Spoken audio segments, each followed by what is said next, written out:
तो दोस्तों, जैसा कि हम लोग जानते हैं कि तेजस मार्क 1A इंजन की वजह से 2 साल डिले हो चुका है। इसके पीछे सारा दोष अमेरिका का है। अमेरिका वैसे तो कहता है कि हम लोग इंजन की डिलीवरी इसलिए नहीं कर पाए क्योंकि सप्लाई चेन के इश्यूज थे, लेकिन अमेरिका जैसे सुपर पावर देश के लिए 2-2 सालों तक बिना किसी प्रॉब्लम के सप्लाई चेन का इश्यू होना थोड़ी सी बात हजम नहीं हो पाती है। हम सभी जानते हैं कि LCA प्रोग्राम शुरुआत से अमेरिका के निशाने पर था और इसी वजह से उसने टारगेट किया है, लेकिन अब खबर निकल कर आ रही है कि वो तेजस मार्क 2 जो कि F-16 और रफाल दोनों के ही गेट बंद कर चुका है भारत के लिए, उसे अगले टारगेट पर लिया जा रहा है। इसके साथ साथ जो ऑनगोइंग प्रोजेक्ट है हमारे दूसरे वाले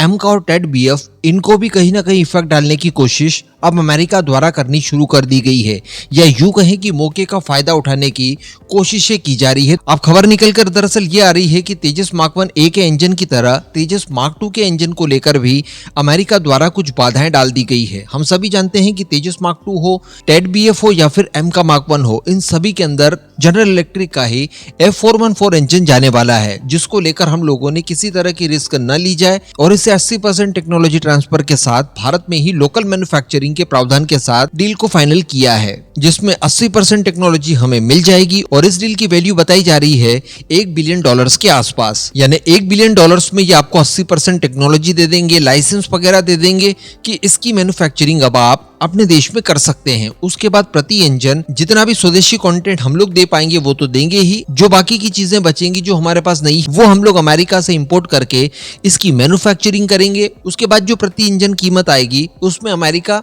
और भारत की HAL दोनों को ही शेयर मिल जाएगा। बहुत ही जल्द इस डील को फाइनल साइन करने जा रहे थे भारत और अमेरिका, लेकिन इसी बीच खबर निकल कर आ रही है NI की तरफ से और इसमें बताया ये जा रहा है कि अमेरिका की जनरल इलेक्ट्रिक अब यहाँ पर नाटक शुरू कर चुकी है और बताया जा रहा है कि इस डील को अब और ज्यादा कॉस्टली करने की कोशिशों में अमेरिका लग चुका है। अब इस खबर के बाद इनिशियली तो हमारे प्रोजेक्ट के ऊपर किसी तरह का कोई विशेष इंपैक्ट नहीं पड़ेगा, क्योंकि तेजस मार्क 2 का जो प्रोटोटाइप है वो आने वाले 1-2 दिनों में जब साल बदल जाएगा यानी वर्ष 2025, उसी समय वो रोल आउट कर दिया जाएगा, उसकी फर्स्ट फ्लाइट वगैरह कंडक्ट करवाई जाएगी और इसके लिए पर्याप्त इंजन फिलहाल हमारे पास मौजूद हैं। हम लोगों ने 8-9 इंजन पहले ही F414 वाले ऑर्डर देकर रेडीमेड अमेरिका से मंगवा लिए थे, लेकिन जब ये प्रोडक्शन के अंदर जाएगा उस समय इस तरह की दिक्कतें हमें देखने के लिए मिल सकती है, या फिर हमें दिक्कतें अगर दूर करनी हो तो मजबूरन हमें जो शुरुआत में करार किया गया था $1 बिलियन की डील, उसमें कुछ हद तक ज्यादा पे करना होगा, जिसका सीधा सीधा इम्पैक्ट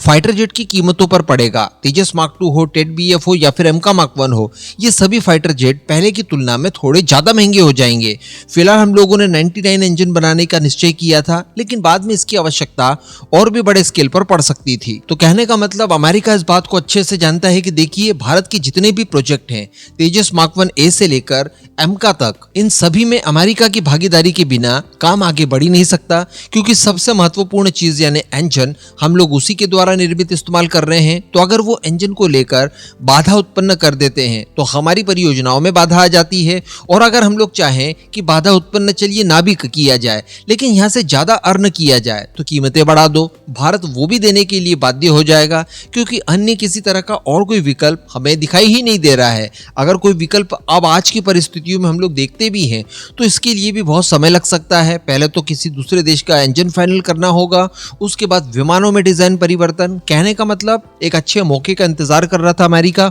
और वो मौका उसे अब मिल चुका है। तो खैर देखने वाली बात रहेगी, आने वाले कुछ ही समय में अमेरिका के अंदर गवर्नमेंट चेंज हो जाएगी, ट्रम्प का रवैया किस तरह का होता है। हालांकि कीमतों को लेकर कुछ नहीं कहा जा सकता, क्योंकि ट्रम्प अपने आप में प्रेसिडेंट कम और एक व्यापारी ज्यादा है, तो वो समय पर डिलीवरी तो करवा सकते हैं, लेकिन कीमतें ज्यादा लेने के मामले में किसी तरह का कोई पूर्वानुमान उनको लेकर नहीं लगाया जा सकता। तो यहाँ पर अब आप स्थिति समझ चुके होंगे, बहुत ही ज्यादा अनिवार्य हो जाता है कि कावेरी परियोजना बहुत तेजी से आगे बढ़ाई जाए। इसके अलावा जो हम लोग 130 किलो न्यूटन थ्रस्ट वाला नेक्स्ट जनरेशन का इंजन डेवलप करने जा रहे हैं, इस परियोजना को भी अब और डिले नहीं करना चाहिए। वैसे भी बताया गया था कि वर्ष 2025 की शुरुआत में डील फाइनल कर ली जाएगी, संभवतः फ्रांस के साथ, तो उसमें अब लेट लतीफी नहीं होनी चाहिए। वैसे ही मैंने आपको कल खबर दी थी कि इसको लेकर टेस्टिंग फैसिलिटी को पूरी तरह से तैयार कर लिया गया है, अक्टूबर से ये ऑपरेशनल भी हो जाएगी। तो घास दूर न मैदान, अब किसी बड़े निर्णय को भारत द्वारा ले लेना चाहिए। इस पूरे मुद्दे पर अब आपका क्या मानना है, नीचे कमेंट करके जरूर बताइएगा।